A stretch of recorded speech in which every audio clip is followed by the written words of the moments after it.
அமீனா குட்டி மற்றும் உண்மையின் வெற்றி.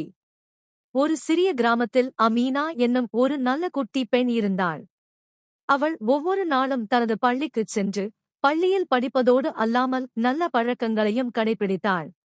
அவள் தாயும் தந்தையும் அவளுக்கு அல்லாஹ்வின் மீது நம்பிக்கை வைக்கச் சொல்லிக் கொடுத்திருந்தார்கள். ஒருநாள் பள்ளியில் அமீனாவின் தோழி ஆயிஷா ஒரு பட்டத்தை பேட்ஜ் தொலைத்துவிட்டாள். ஆசிரியர் அனைவரிடமும் விசாரித்தார். ஆனால் யாரும் அதை எடுத்ததாக சொல்லவில்லை. பின்னர் ஒருவர், ஹமீது, அமீனா தான் எடுத்தாள் என்று போய் சொன்னான். அமீனா அதைக் கேட்டு மிகவும் வருந்தினாள்.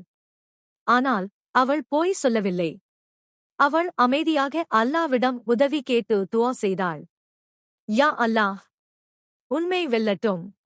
எனக்கு நீ துணை நின்று இந்த தவறான பழியை நீக்கு. அடுத்த நாள் ஒரு பையன் அந்த பட்டத்தை ஹமீது மேசையின் கீழே கண்டுபிடித்தான். உண்மை தெரிய வந்தது. ஹமீது மன்னிப்பு கேட்டான். ஆசிரியரும் அனைவரும் அமீனாவின் நேர்மை மற்றும் சத்தியத்தை பாராட்டினர். அமீனா சிரித்தாள்.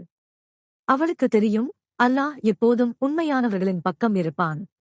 பாடம்: போய் பேசாமல் உண்மையை நிலைநாட்ட வேண்டும். அல்லாவிடம் நம்பிக்கை வைத்து நேர்மையாக இருப்பது மிக முக்கியம்.